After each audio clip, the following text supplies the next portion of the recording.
शेतकरी बांधवांनो, आम्ही आलेलो आहेत अंबेजोगाई तालुक्यातील हनुमंतवाडी गावामध्ये आणि या ठिकाणी प्रगतिशील शेतकरी आमचे मित्र केशव मुंडे जे आहेत, तर त्यांनी या ठिकाणी जे आहे ते एक नाविन्यपूर्ण प्रयोग केलाय. म्हणजे आपल्या भागामध्ये शक्यतो शेतकरी करत नाहीत. एक आहे 8 फुटाची सरी. हा प्लॉट जरी नसला त्याच्या पलीकडचा 8 फुटाचा तो सरीचा प्लॉट आहे आणि हे जे आहे हे 5 फुटाची सरी आहे.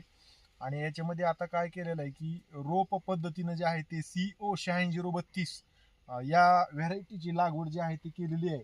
आणि लागवड नोव्हेंबर कधीची 21 नोव्हेंबर 2025 ची ही लागवड आहे.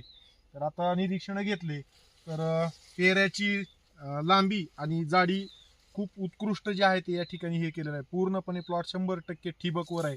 सगळं पाणी जे आहे ते ठिबकच्या माध्यमातून जे आहे ते देण्यात येत आहे. त्याच्यामुळं पेऱ्याची लांबी इतर शेतकऱ्यांच्या तुलनेमध्ये उत्कृष्ट जी आहे ते या ठिकाणी तिथं आपल्याला मिळालेली आहे.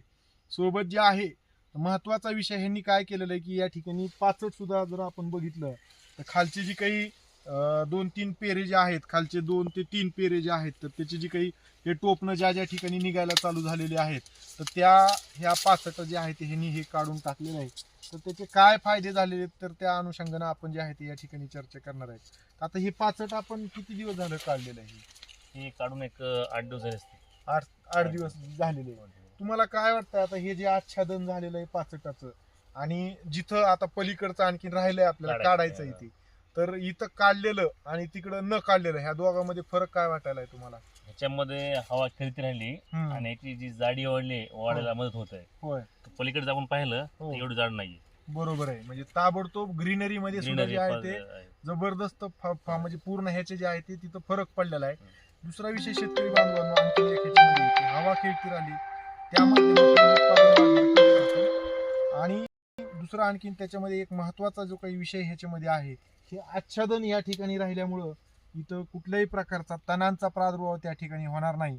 आणि त्याच्या पुढे जाऊन अत्यंत महत्वाचा विषय ही जी काही टोपण असते, ही जी काही चिटकून असते, ह्याच्यामध्ये जी काही रसशोषक किडीच्या काही अवस्था या ठिकाणी असतात, मिलीबग असू शकतो किंवा पिठ्या ढेकून, प्रामुख्यानं पिठ्या ढेकून असतो, तर ह्या पिठ्या ढेकूनच्या सुद्धा अवस्था हे सगळं काढल्यामुळं त्या ठिकाणी त्या नष्ट होतात.